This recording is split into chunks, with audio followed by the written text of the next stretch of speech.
up to the east side, but it keep me westin'. You starting something, but learn still you was testing. My clip got a degree. You ain't gon' make it in life with no aggression.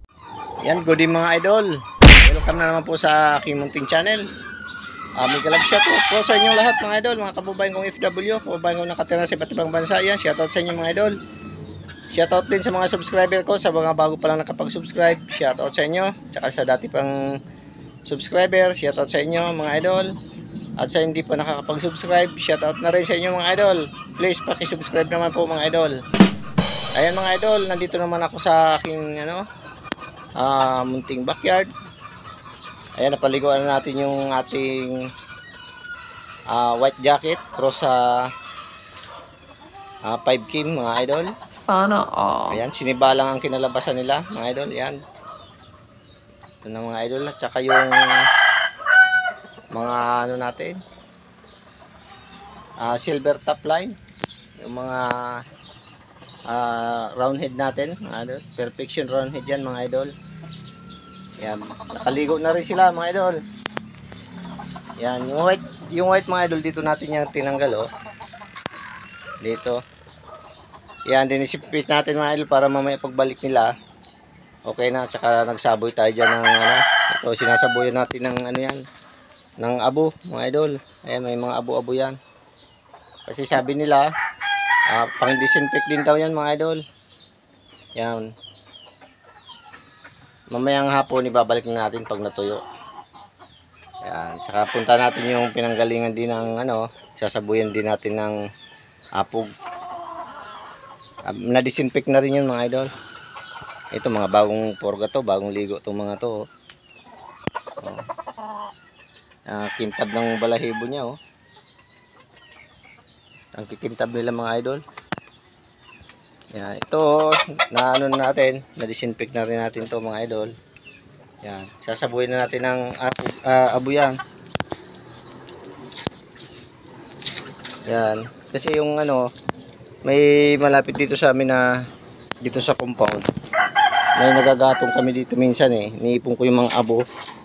Yan, para maano na rin mga idol oh. Natatakpan pala, sorry. Ginagawa mo. Yan.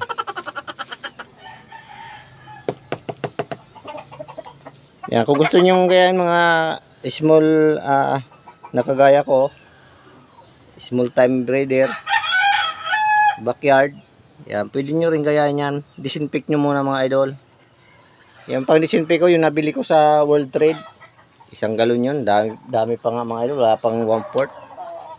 Kasi mga ilang takip-takip lang naman ang inaano mga idol Ang linalagay sa may pang-spray kasi ako, yung kulay orange na nabibili siya online. Yan. Mamaya ibabalik na natin, tamang-tama tuyo na rin yan.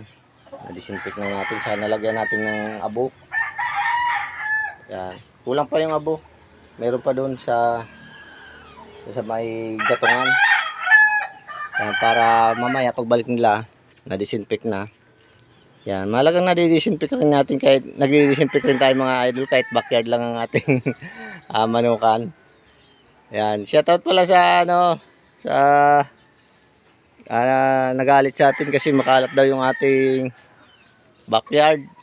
Yan, shoutout sa idol, pasensya ka na idol, talagang bibihira na naliligpit yung mga kalat-kalat ay kagaya nung yero na yun oh.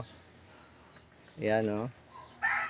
Busy na sa trabaho mga idol, sinisingit-singit ko lang kasi misis ko ang dito, nagpapakain kagaya may karton. Yan, pero yung karton na yan natabong ko yan dyan sa scratch pin. Yan, yung mga bagong ligo na sila oh. Yan, kahit anong shampoo mga idol pwede nyo gamitin sa pagpapaligo ng ating mga alaga. Yan, yan ng mga kalat oh, kaya nagagalit si idol. Hindi natin mabanggitin ang pangalan. Yan. Aminado naman ako idol na talaga makalat at kagaya ng sako. Pero mga pangtakip ko yan dyan sa scratch pin mga idol. Yung mga plywood na yan, kagaya nito, Hardiplex. Yan. Pero yung mga pakainan nila mga idol, malinis naman yan, siyempre. Tsaka yung pinapainom natin tubig. malinis naman yan. Kasi pag hindi malinis ang kanilang painuman sa pakainan, sigurado magkakasakit sila. Yan, malulusog naman ang ating mga alaga mga idol. Yan, itong gamit natin mga idol oh. Yan, di po tayo nag-endorso ng anumang product, pero sadyang ito lang po talagang ginagamit ko dito sa backyard. Kahit anong shampoo naman pwede naman mga idol. Ito Ceromite, yan, tsaka Triple X. Pinaghalo natin yan mga idol. Yan. Pwede naman yan kahit ano mga idol, basta mahalaga mapaliguan natin para matanggal yung kanilang mga hanip at kuto. At saka yung Ceromite, yung red mite na tumutubo sa kanyang mga singit, nawawala yan. Basta ibabad nyo lang ng medyo matagal-tagal mga idol. Para ano yung nasa balat kasi nakadikit eh. Yung mga red mite. Yan. Hanggang dito na lang mga idol ang aking video. Salamat po sa inyong panonood. Bye bye po and God bless.